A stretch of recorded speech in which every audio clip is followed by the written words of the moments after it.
guys, it's Arlessa and it's Friday, and I think those two things are great because I think I'm great. I love myself.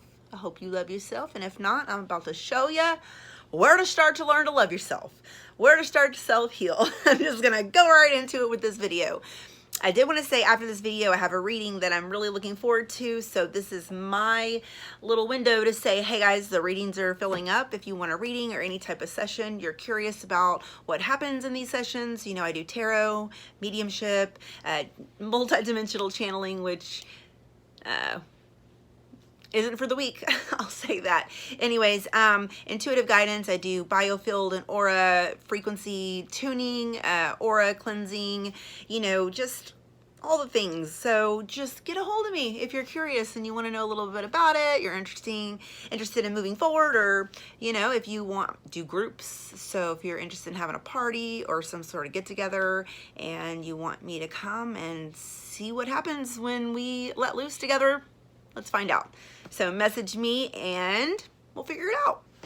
Cool. All right, guys. So in tonight's video, we are going to talk about where to start when you begin your healing journey. So I get this question a lot. This is one of the most asked questions of, you know, with my clients and just people whenever we get into discussions. It's like, man, I don't even know where to begin to heal. And I gotta tell you, either did I. Sometimes I don't know where to begin to heal.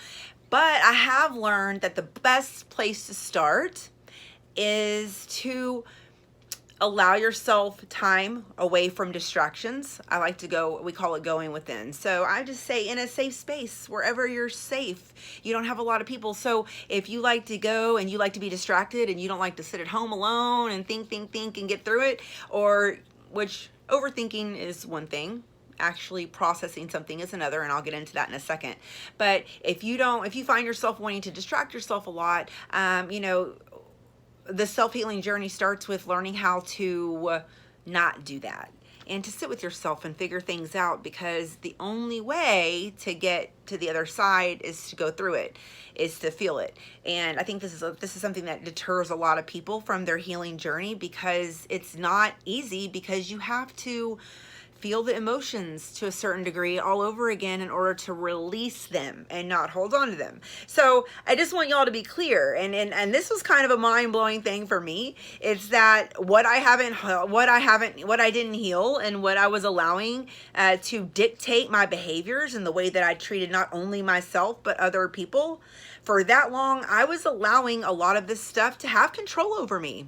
Stuff you think that you've healed from, that you've moved on from, and you're still allowing a space in your car, in your ride, man, that it is still cruising to the destination with you. And along the way, it's peeling on, it's getting in there and it's burrowing deeper and deeper, and you're gonna have to peel these layers back to find out what it is. So truly, where it starts, where everything starts from, where you need to self-heal, is most of the time, not all the time in everyone's case, but most of the time is going to be a certain space in your childhood when you were younger. Those developmental, did I say that right? Correct me if I'm wrong in the comments, but you know what I mean. You're developing as a child is very, very critical. You know, it's very, I mean, from a certain degree up until, you know, in your 20s, you're not done. And you know, I really don't think we're ever really done. I think we're always kind of evolving and learning, and maybe we can always expand our knowledge. We can always expand in ways that we don't think possible because we get complacent. That's another video. So to where you start to heal is looking at the behavior or the type of way you handle certain situations. Let's say you're a people pleaser. Right? Let's follow into something like that. You're a people pleaser, so everything you do is making sure that everybody's happy because you don't want anybody to not be happy. And maybe that follows into, if you're not allowing everybody to be happy around you, then they won't accept you for who you are, or you'll be, you know, rejected. A lot of these things are very subconscious, very deep conditioned from experiences and past trauma.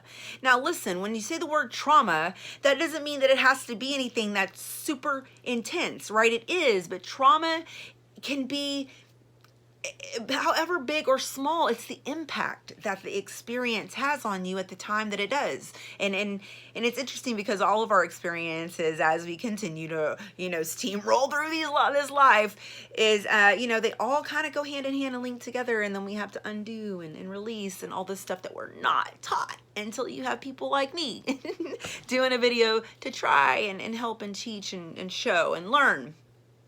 So what I do, because I don't even know where to really begin. I just know that the experience that I've had and that others have had is that you sit and you think about it. You start to kind of dig back to where maybe, if you have rejection trauma, where did you first get rejected? What was the first time that there was a sense of rejection that happened and it throttled you into this sort of like not understanding yourself and wanting to people please? And then it just snowballs because we're not taught to heal it when it happens. We don't know this. Our parents didn't really know this either. The thing is, we're not taught this stuff, but we are changing the world, guys, by teaching people and teaching our kids younger. So I get real fired up when I think about that. But look, it's falling back, and it may not take an hour or two. It may take a day. It may take a week, but your focus on where to find it. And you have to revisit some memories that maybe you don't want to. I get it. And along the way, you can heal a few other things that you maybe didn't even know were still there. And that's kind of cool, I guess, if you look at it in the way of the result and the beautiful consequence of being brave and courageous, of looking inward. But then you start, the more you focus on it, and then once you identify it, then you kind of trace back from that point the next thing that happened, the way that you handled this relationship, this friendship. You may even think of friendships or people that you met very briefly where you have this memory comes flooding back and you're like, oh, I see this. I see where it's all connected. And then when you do this, it kind of gives you a little bit more of a self-awareness about yourself, which everything has to start from self-awareness, because if you're not aware that you're doing it, then you're not capable of changing it in that moment. But the thing is that when you are aware and you're like, oh, wait, I'm acting this way, or you find yourself reacting to someone, maybe on the inside or outward, and afterwards you reflect on it and you're like, oh man, I have the self-awareness. So next time you kind of catch yourself before you do it, right? Or maybe you have the self-reflection quicker than you used to after something happened, and then you lead up to catching yourself before you do it. It's the stages of self-awareness that bring you to being able to release the habit, release that trauma, work through it, move forward, heal, sisters, heal, brothers. This is how you do it. This is the way. I feel very Star Wars then. This is the way. But look, it truly is the way. You have to confront and be willing, okay, to confront these parts of yourself in order to release it and not allow it to have hold on you anymore.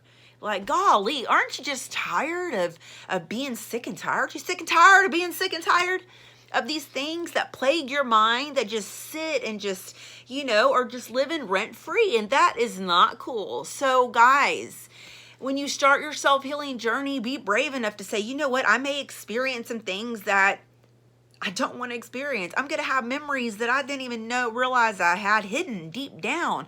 You're going to have emotions that you probably haven't been experienced in a long time.